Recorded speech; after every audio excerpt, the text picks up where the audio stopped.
زما په لاش به دومره ویرې چې توبې وباسه ځکه چې زه د شپږو خویندو کشری ورور یم. ګیلمن وزیر الله دې د خویندو ورور چېرته هم نه وژني او الله دې د دغې مور زړه ته ول وګوري. یقین وکړه چې ډېر زیات یې خفه کړم او ډېر زیات یې بېسوره کړم. د ګیلمن وزیر یو ویډیو مخې ته راغله او هغه ما وکتله په کوم کې چې د مورکۍ سره ناست دی او ډېر زیات په خندا او په خوشحالۍ سره ورسره لګیا دی خبرې کوي. د هغې د مورکۍ هغه تصویر بار بار ما ته ودرېږي.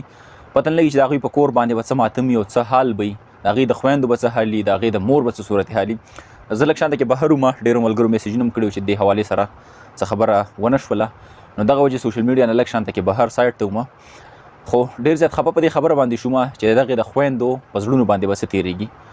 الله پاک دې د دغې خویندو ورور باندې هېڅ هم نه کوي، ځکه چې د دغې خویندو د زړونو نه یو الله به په دې ټایم کې خبري. د دغې مورکۍ د زړه نه به په دې ټایم کې یو الله خبري. پښتون دی الله پاک نه وژني او د دغې خویندو دغه ورور دی الله پاک نه وژني. هغه خبرې نه کوم چې ګیلمن وزیر څوک دی او څه کوي او څه نه کوي، دغه خبره نه کوم، خو صرف او صرف د دغه خویندو را سره ډېر زیات فکر او ډېر زیات غم شو.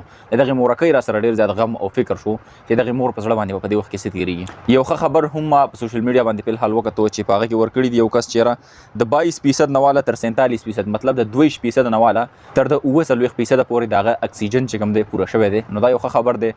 ټول مسلمانان ټول پښتنو له پکار دي دعا ورته وکړي. هر سړی د خپل ځان پورې راوړي، هر سړی د خپل ځان ته وګوري، د خویندو زړونو ته د الله پاک وګوري او دغه مور زړه ته د الله پاک وګوري. خپل مور له خپل خویندو له الله پاک دغه هلک دغه ځوان ګیلمن وزیر الله پاک روغ صحت دغې له ورکړي، خپل مور او خویندو ته روغ صحت باندې لاړ شي.